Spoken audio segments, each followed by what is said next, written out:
Nimish ગુપ્તાની tuition અને Renaissance secondary and higher secondary સ્કૂલની YouTube ચેનલમાં હું પાર્થ આપનું સ્વાગત કરું છું. મિત્રો, આપણે 8મા ધોરણની અંદર પહેલો વિષય આજે શરૂ કરવાનો છે, જેનું નામ સામાજિક વિજ્ઞાન છે. તમે લોકો અગાઉના ધોરણોની અંદર આ વિષય ભણીને આવ્યા છો. આ વિષયની અંદર નવું કંઈ જ નથી. બસ આ જે વિષય છે એને સ્ટોરીના રૂપમાં આપણે કેમ યાદ રાખી શકીએ, આપણી શોર્ટ ટેકનિક જે છે એનાથી કેમ યાદ રાખી શકીએ, એ જો તમને આ ખ્યાલ આવી જાય તો આ વિષયની અંદર તમે આસાનીથી પૂરા માર્ક લેવાની કોશિશ કરો તો 45 થી 50 માર્ક છે એ આની અંદર આવી જાય છે. હવે 8મા ધોરણની અંદર આપણે પહેલા સત્ર અને બીજા સત્ર આ બે સત્રની અંદર કોર્સ છે એ ભણવાનો છે.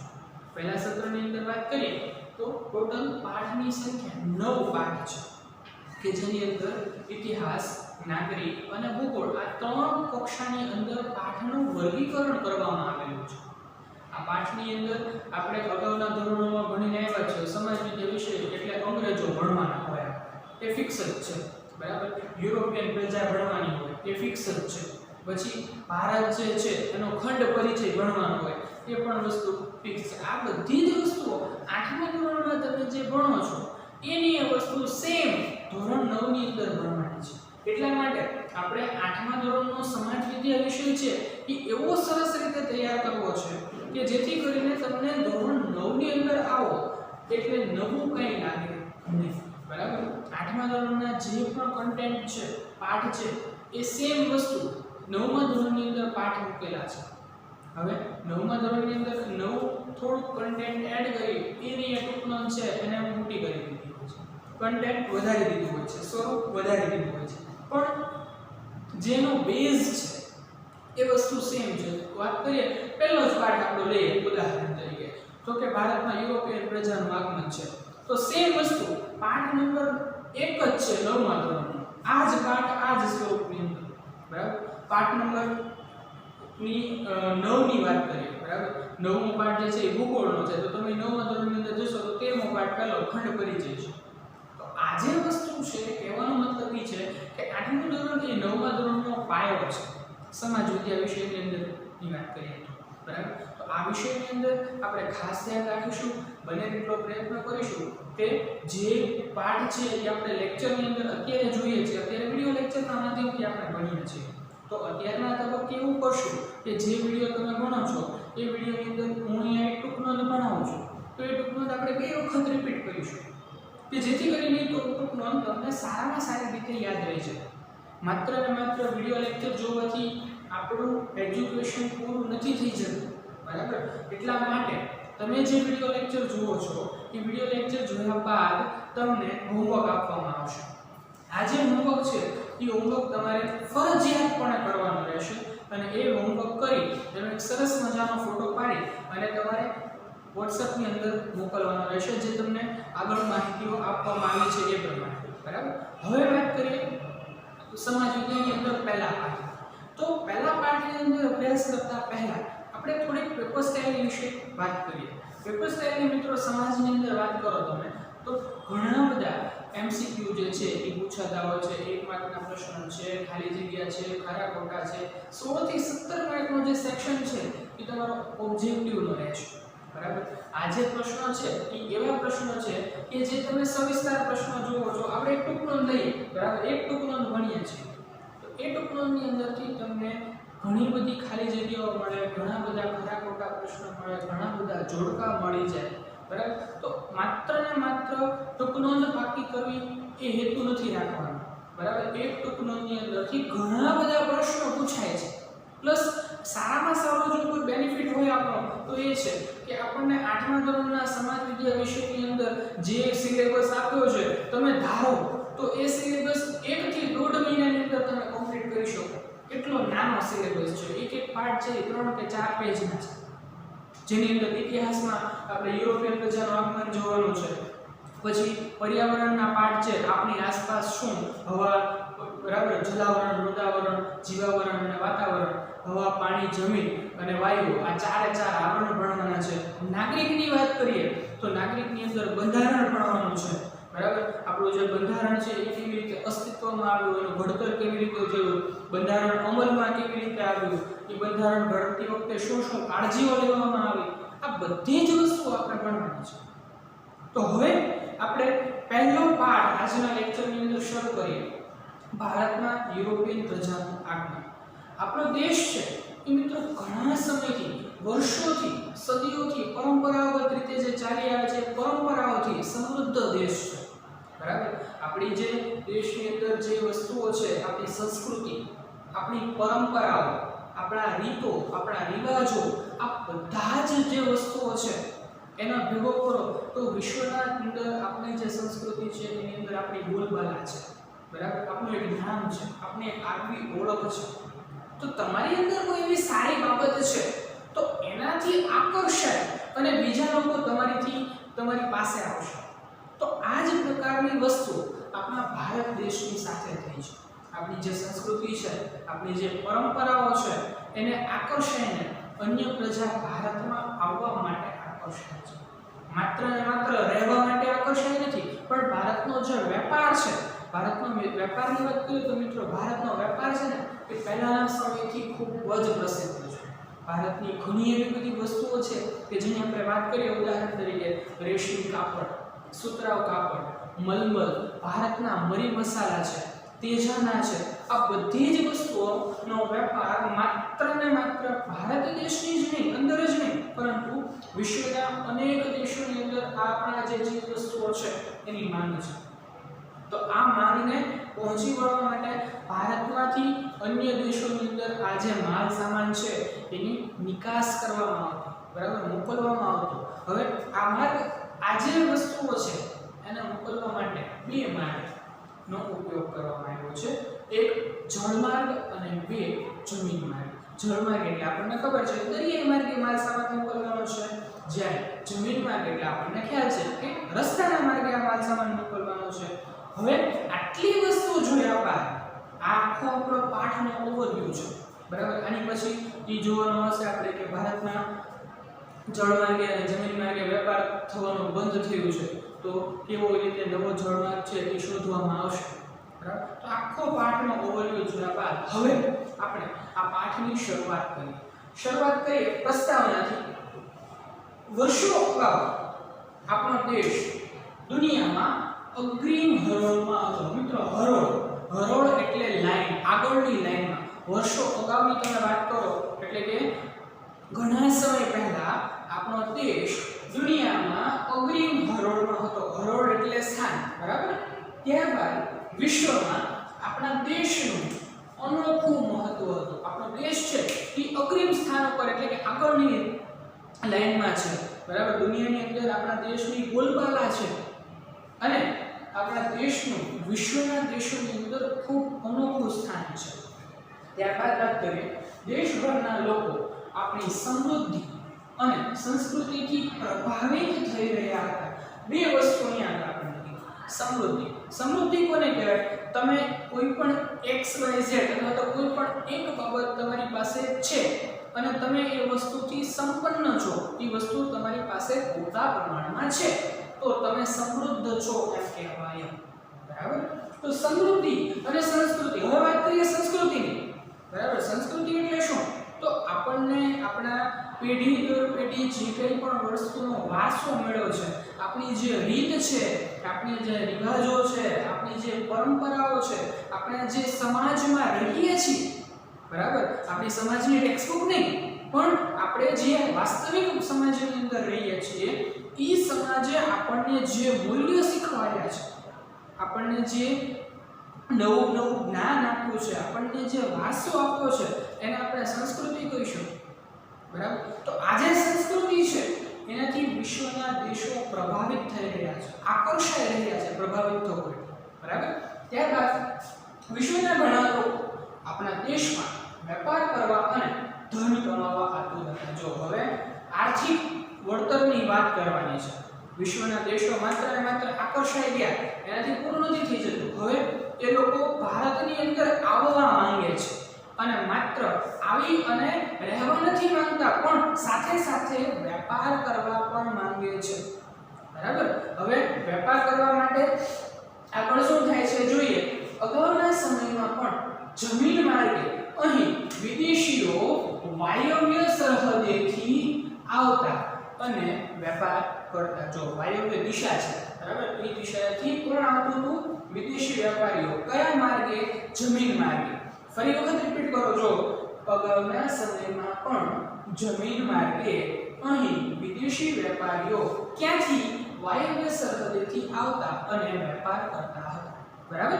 ત્યારબાદ જમીન માર્ગે વર્ષોથી આરબ વેપારીઓ વેપાર ખેડતા હતા. વેપાર ખેડવો એટલે વેપાર કરવો. આરબ વેપારીઓ પણ વર્ષોથી એટલે કે સમયમાં ખૂબ લાંબા ગાળાથી અહીં આગળ જમીન માર્ગે વેપાર કરવા માટે આવતા હતા. ત્યારબાદ સમય જતાં પરિસ્થિતિ બદલાઈ ત્યારે વેપાર અટકી પડ્યો. પરિસ્થિતિ બદલાઈ એટલે માની લો કે કોઈ પણ એક પ્રદેશ છે બરાબર, એ પ્રદેશની અંદર અત્યારે જે તે રાજાનું શાસન છે. હવે એ રાજા છે એ યુદ્ધ થતા એ પ્રદેશને હારી જાય છે બરાબર. હવે એનું ઉદાહરણ આપણે બહુ સરસ રીતે અહીંયા સમજીએ. માની લો કે ભારતની અંદર આવવું છે તો તમારે ફરજિયાત અહીંયાથી કોઈ પણ અહીંયા XYZ દેશ છે અને અહીંયા તમારે ભારત આવવું છે બરાબર. તો ભારત આવવા માટે તમારે ફરજિયાત અહીંયા આગળ કેન્દ્ર બિંદુથી પસાર થવું જ પડે. જો તમે અહીંયાથી પસાર ન થાઓ તો તમે ભારત ન આવી શકો. હવે આ પ્રદેશ જો છૂટછાટ આપે તો જ તમે ભારતની અંદર વેપાર કરી શકો. આવી પરિસ્થિતિ છે. હવે થાય છે એવું કે આ પ્રદેશની અંદરનું જે શાસન છે એ જતું રહે છે. એટલા માટે યુરોપના દેશોથી ભારત આવવાનો જે માર્ગ છે, જમીન માર્ગની વાત કરીએ છીએ અહીંયા બરાબર, જે જમીન માર્ગ છે એ જમીન માર્ગ બંધ થાય છે બરાબર. જેના પરિણામે આ સમગ્ર વેપાર છે એ અટકી પડે છે. જો આ અહીંયા આપણને પરિસ્થિતિ બદલાય એની જે વાત કરી કે આ વાત છે, આજે પરિસ્થિતિ બદલાઈ છે એની વાત છે બરાબર.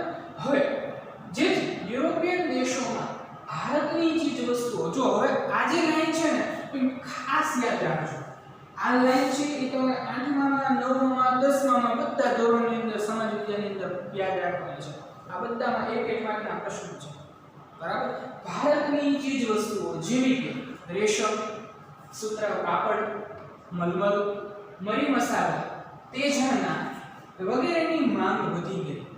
ભારતની જે ચીજ વસ્તુઓ છે એની અહીંયા આગળ વાત કરીએ છીએ કે ભારતની કઈ એવી ચીજ વસ્તુ કે જેની દુનિયાના દેશોમાં માંગ છે, જેવી કે રેશમ, સુતરાઉ કાપડ, મલમલ, મરી મસાલા, તેજાના વગેરેની માંગ વધી ગઈ. હવે જોઈએ આગળ શું થાય છે. આ પરિસ્થિતિનો લાભ લેવા માટે યુરોપના મોટા ભાગના દેશોએ ભારત આવવાના જળમાર્ગ શોધી કાઢવાની યોજના અમલમાં મૂકી. અહીંયા આગળ આપણે સમજીએ કે એકમાત્ર એવું કેન્દ્ર બિંદુ છે કે જ્યાંથી, હવે આ કેન્દ્ર બિંદુની વાત કરું તો આ કેન્દ્ર બિંદુનું નામ છે કોન્સ્ટેન્ટિનોપલ. ધોરણ 9 ની અંદર આ તમારે ભણવામાં આવશે બરાબર. આ કોન્સ્ટેન્ટિનોપલ જે છે એ કેન્દ્ર બિંદુ છે કે જ્યાંથી તમે જમીન માર્ગે ભારતમાં આવી શકો અને વેપાર કરી શકો. હવે આ કોન્સ્ટેન્ટિનોપલ છે એ યુદ્ધની અંદર હારી ગયું છે. તો અહીંયા આગળથી જમીન માર્ગે વેપાર કરવો ખૂબ મુશ્કેલ થઈ ગયો છે. અહીંયાથી તમે ભારત આવી શકો નહીં. એટલા માટે હવે એવી ફરજ પડી છે કે માત્ર ને માત્ર જળમાર્ગ એક જ એવો વિકલ્પ રહ્યો છે કે જે તમે જળમાર્ગે વેપાર કરી શકો. અને હાલમાં એવો કોઈ જળમાર્ગ છે નહીં કે જ્યાંથી તમે ઈઝીલી જઈ શકો અને ત્યાં ભારત આવી અને વેપાર કરી શકો. તો એટલા માટે નવા જળમાર્ગ શોધ કરવાની જરૂરિયાત ઉદ્ભવી છે. હવે જળમાર્ગ શોધ કરવાની જે જરૂરિયાત ઉદ્ભવી છે એના પરિણામે યુરોપિયન સાહસિકો જે છે એ ભારત આવવાના જળમાર્ગની શોધ કરવા લાગી જાય છે. આગળ જોઈએ. સમય જતાં યુરોપના અન્ય દેશોના સાહસિક સાગર ખેડૂઓ, સાહસિક એટલે હિંમતવાન અને સાગર ખેડૂઓ એટલે જે દરિયો ખેડતા હોય બરાબર, દરિયાની અંદર મુસાફરી કરતા હોય, વહાણ ખેડતા હોય એને સાગર ખેડૂઓ કહેવાય. આવા સાગર ખેડૂઓએ ભારત આવવાનો જળમાર્ગ શોધવાની શરૂઆત કરી. તો મિત્રો આજે છે એ આપણે આપણા પાઠની પ્રસ્તાવના જોઈ બરાબર. એક વખત ફરીવાર રિપીટ કરી દઈએ. આ પ્રસ્તાવનાની અંદર ખાસ ધ્યાન રાખજો, આ આખા પાઠનો બેઝ છે. આ વસ્તુ નહીં સમજાય તો આગળના વસ્તુઓ એક પણ નહીં સમજાય. ફરી એક વખત રિપીટ કરીએ. વર્ષો અગાઉ આપણો દેશ દુનિયામાં અગ્રીમ હરોળમાં હતો. એટલે કે વર્ષો અગાઉ ભારત દેશ જે છે એ દુનિયાના દેશોની અંદર આગળના સ્થાનમાં હતો. હરોળમાં એટલે સ્થાનમાં. ત્યારબાદ વિશ્વમાં આપણા દેશનું અનોખું મહત્વ હતું. વિશ્વના દેશોની વાત કરો તો એની સરખામણીમાં આપણો જે દેશ છે એ આગવું મહત્વ ધરાવતો હતો. ત્યારબાદ ભારત દેશભરના લોકો આપણી સમૃદ્ધિ અને સંસ્કૃતિથી પ્રભાવિત થઈ રહ્યા હતા.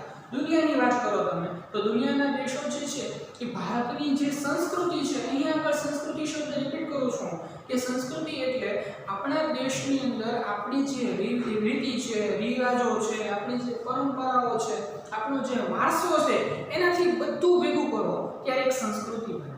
આપણે જે સમાજમાં રહીએ છીએ એ સમાજે આપણને જે કંઈ પણ શીખવાડ્યું છે, જે કંઈ પણ આપ્યું છે એને તમે સંસ્કૃતિ કહો છો. તો આ જે સંસ્કૃતિ છે એનાથી લોકો જે છે એ પ્રભાવિત થઈ રહ્યા છે. સમૃદ્ધિ છે એનાથી લોકો પ્રભાવિત થઈ રહ્યા છે. ત્યારબાદ વિશ્વના ઘણા લોકો આપણા દેશમાં વેપાર કરવા અને ધન કમાવવા માટે આતુર હતા. દુનિયાના ઘણા બધા દેશોમાંથી લોકો જે છે એ આકર્ષાયેલા છે ભારતની સંસ્કૃતિથી અને ભારતની સમૃદ્ધિથી. એટલા માટે એ લોકો અહીં આવવા માંગે છે, વેપાર કરવા માંગે છે અને પુષ્કળ ધન કમાવવા માંગે છે. ત્યારબાદ અગાઉના સમયમાં પણ જમીન માર્ગે અહીંથી વિદેશી વેપારીઓ વાયવ્ય સરહદેથી આવતા અને વેપાર કરતા. જો હવે અહીંયા આગળ વાત કરો છો વિદેશી વેપારીઓની. વાયવ્ય છે એ દિશાનું નામ છે, બરાબર. વાયવ્ય સરહદેથી વિદેશી વેપારીઓ આવે છે અને કયા માર્ગે? જમીન માર્ગે. જમીન માર્ગે એ લોકો વેપાર કરતા ભારતની અંદર, બરાબર. ત્યારબાદ જમીન માર્ગે વર્ષોથી આરબ વેપારીઓ પણ વેપાર ખેડતા. વેપાર ખેડતા એટલે વેપાર કરતા. આરબ વેપારીઓ પણ ભારતની અંદર પોતાનો વેપાર ખૂબ લાંબા સમયથી કરતા. ત્યારબાદ સમય જતાં પરિસ્થિતિ બદલાઈ ત્યારે જમીન માર્ગે વેપાર અટકી પડ્યો. અહીંયા આગળ આપણે આ મુદ્દો જે છે એ સમજ્યા, બરાબર, કે જે આ વચ્ચે કેન્દ્ર બિંદુ છે જેનું નામ મેં તમને કીધું કોન્સ્ટેન્ટિનોપલ, બરાબર. આજે કોન્સ્ટેન્ટિનોપલ છે એ યુદ્ધની અંદર પૂરું થઈ જાય છે, એના પર કબજો જમાવી લે છે, જેનાથી ભારત આવવા માટેનો આ એકમાત્ર જમીન માર્ગ છે કે જેનું કેન્દ્ર બિંદુ કોન્સ્ટેન્ટિનોપલ છે એ બંધ થઈ જાય છે, બરાબર. જમીન માર્ગને વેપાર જે છે એ બંધ થઈ જાય છે. આગળ જોઈએ. જેથી યુરોપિયન દેશોમાં ભારતની ચીજ વસ્તુઓ જેવી કે રેશમ, સુતરાઉ કાપડ, મલમલ, મરી મસાલા, તેજાના વગેરેની માંગ વધી ગઈ. હવે આ જે માંગ છે ભારતની ચીજ વસ્તુઓ છે એની માંગ વધી ગઈ, બરાબર. જળમાર્ગ અને જમીન માર્ગ છે, જળમાર્ગનો શોધ નથી કરી અને જમીન માર્ગ છે એનો વેપાર બંધ થઈ ગયો, જેનાથી જે વસ્તુઓ ભારતમાંથી બહારના દેશોની અંદર મોકલવામાં આવતી હતી એ બંધ થઈ ગઈ છે. પરિણામે વેપારીઓ પાસેના જે સ્ટોક છે એ ખાલી થઈ ગયા છે. વેપારીઓ પાસેના સ્ટોક ખાલી થઈ ગયા છે અને તેના લોકોની આપણી જે ચીજ વસ્તુઓ છે એની માંગ ખૂબ ઊંચા પ્રમાણમાં છે. તો આવા પરિસ્થિતિની અંદર શું કરવું પડે? તો ફરજિયાતપણે ભારત આવવાનો કોઈ પણ રસ્તો શોધી કાઢવો પડે, બરાબર.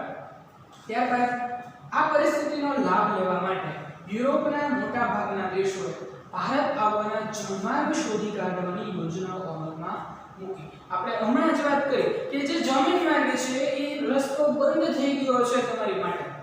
તો હવે તમારે શું કરવું પડે? કોઈ એક રસ્તો તમારે ગોતવો પડે કે જેનાથી તમે ભારત પહોંચી શકો. તો જમીન માર્ગ બંધ થઈ ગયો તો તમારી પાસે હવે વિકલ્પ એક જ રહ્યો, જળમાર્ગ. જળમાર્ગની હજી તો કોઈ શોધ જ નથી કરી. તો એના માટે થઈ અને હવે યુરોપના જે સાહસિક લોકો છે, બરાબર, સાહસિક સાગર ખેડૂતો છે એ શરૂઆત કરે છે કે જે ભારતની અંદર આવવા માટેના નવા જળમાર્ગની શોધના સ્વરૂપમાં પરિણમશે, બરાબર. હવે અહીંયા આગળ આપણે વાત કરીએ. આ પરિસ્થિતિનો લાભ લેવા માટે યુરોપના મોટા ભાગના દેશોએ ભારત આવવાના જળમાર્ગ શોધી કાઢવાના યોજનાઓ અમલમાં મૂકી.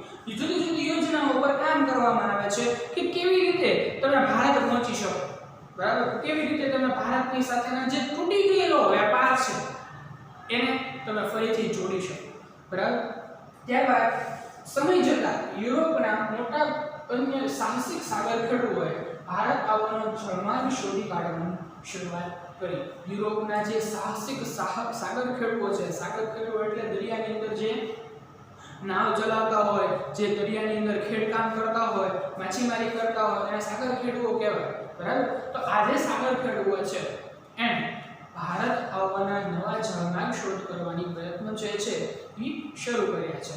હવે પછીનો જે લેક્ચર છે એની અંદર મિત્રો આપણે કયા કયા એવા સાહસિક લોકો છે કે જેણે ભારત આવવાના જળમાર્ગની શોધ કરી છે એનો અભ્યાસ આપણે હવે પછીના લેક્ચરની અંદર જ્યારે મળીશું ત્યારે કરશું. અને હવે આજે લેક્ચરની અંદર તમે જે પ્રસ્તાવના ભણ્યા એની અંદરથી તમારે જેટલું આપણે સમજ્યા છીએ એટલું એકવાર સરસ રીતે લખવાનું રહેશે.